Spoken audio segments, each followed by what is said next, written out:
Louisiana election officials say if the presidential primary is any indication, voter turnout for the upcoming November election could be the largest we've seen in recent years. Voting rights advocates filed a lawsuit claiming the state is doing too little to protect ballot access this fall and should have widened mail-in voting options amid the coronavirus outbreak.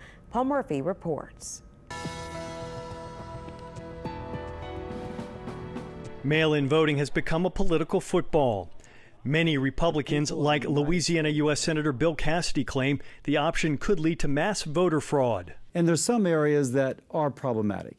In California, they do so-called ballot harvesting, where you go to a homeless shelter and you have folks sign up for a candidate. New Orleans Representative Mandy Landry, a Democrat, sponsored a bill in the state legislature that would have allowed all registered voters to vote by mail in all state elections, including this fall's presidential contest.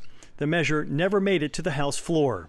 That is a gross oversimplification and flat out untruth about the situation.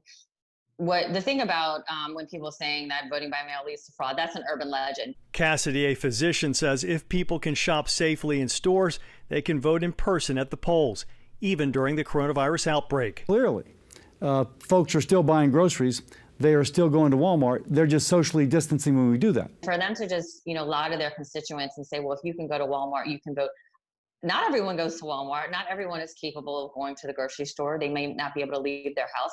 Orleans Clerk of Court Arthur Morrell says just like the July election, his commissioners will make sure polling areas are safe for everyone. Our commissioners, because they're going to be exposed to many people coming in, they had gowns on, shields, and masks, and gloves.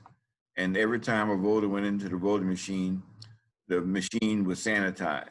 An emergency plan for Louisiana's July presidential primary and August municipal elections increased early voting by 6 days and expanded mail-in balloting only slightly for some people at higher risk of infection from the coronavirus. Paul Murphy, Eyewitness News.